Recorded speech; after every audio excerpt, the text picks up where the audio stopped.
A sign for the ZTE booth is seen at the Mobile World Congress, the world's largest mobile phone trade show in Barcelona, Spain, in 2014. Manu Fernandez, AP updated at 3:50 p.m. Eastern Time. Commerce Secretary Wilbur says he will explore other ways to punish a Chinese cell phone manufacturer, after a surprising tweet from President Trump that said the original penalty was too harsh.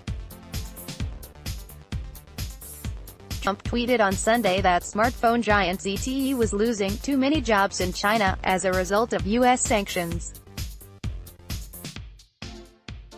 He said he was working along with Chinese President Xi Jinping to find a solution. Commerce Department has been instructed to get it done, Trump tweeted.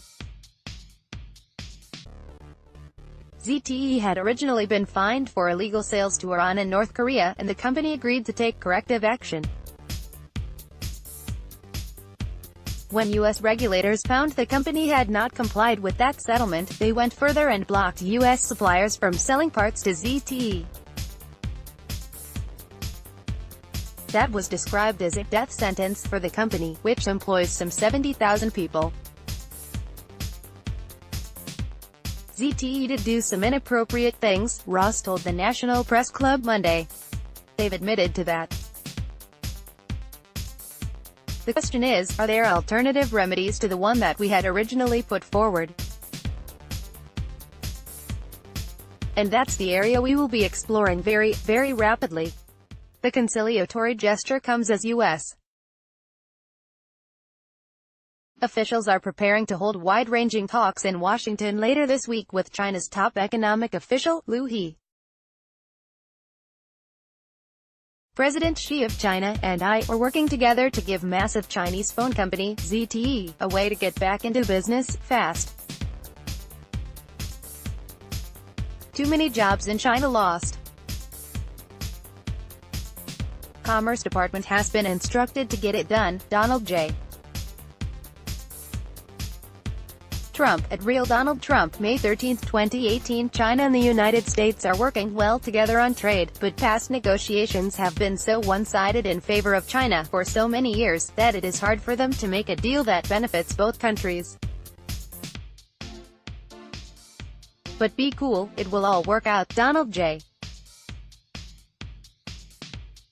Trump, at Real Donald Trump, May 13, 2018. A White House spokesman said that ZTE is just one piece of the rapidly changing puzzle. It's part of the U.S. relationship with China, which is complex, said Deputy Press Secretary Rod Shah. It has economic factors. It has national security factors.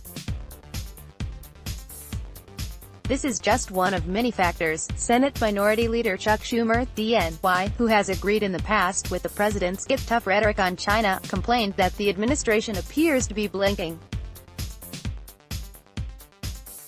I'm now very worried, Schumer told reporters Monday. My worry after this ZTE thing is China will offer us some small-term palliative. They'll say, okay, we'll buy some of your products, and we won't be tough on them stealing intellectual property. Our intelligence agencies have warned that ZTE technology and phones pose a major cybersecurity threat. You should care more about our national security than Chinese jobs.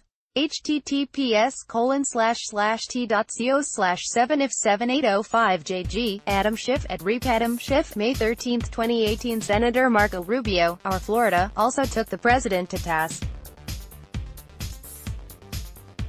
Problem with ZTE isn't jobs. We are crazy to allow them to operate in U.S. without tighter restrictions. It would be difficult to find a more quintessential example of the kind of troubling trade practices that the president has long highlighted, which makes his sudden pivot in the case of ZTE all the more stunning. ZTE, the world's fourth-largest maker of cell phones, was found in violation of U.S. rules against selling U.S.-originated technology to certain blacklisted countries. After reaching a more than $1 billion settlement with Commerce as reparation for its Iran and North Korea dealings, ZTE then violated the terms of the agreement by failing to fire some employees and reprimand others who were involved in the illicit technology transfers. Among other things, Commerce imposed a 7-year ban on the company that prevented it from buying parts from U.S. manufacturers. That president's tweet on Sunday appears to have undone all that. President Xi of China and I are working together to give massive Chinese phone company, ZTE, a way to get back into business, fast, Trump tweeted on Sunday. Too many jobs in China lost. A few hours later, he followed up with another tweet. China and the United States are working well together on trade, but past negotiations have been so one-sided in favor of China for so many years that it is hard for them to make a deal that benefits both countries. But be cool, it will all work out. Although the origins of the case against ZTE dates back years, as CNET reports, ZTE disclosed earlier this year that while it had gotten rid of several employees, the company hadn't properly reduced the bonuses of some workers, or issued letters of reprimand. The inaction wasn't consistent with a progress report ZTE issued in July. It's because of those false statements that the Commerce Department decided to act. Speaking to NPR's All Things Considered on Sunday, CNN executive editor Roger Chang called the president's move absolutely a shocker, though he added there could be a domestic explanation for the decision.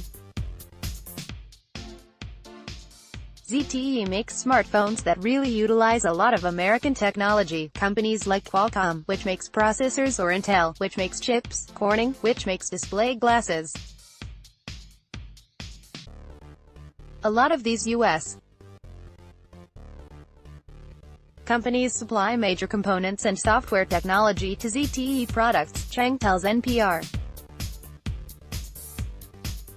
So the argument that ZTE has been making quietly is that they actually invest a lot in the U.S. economy, Chang says. Last year, they spent more than $2 billion purchasing technology from U.S. businesses. So, that's probably an argument that helped sway President Trump.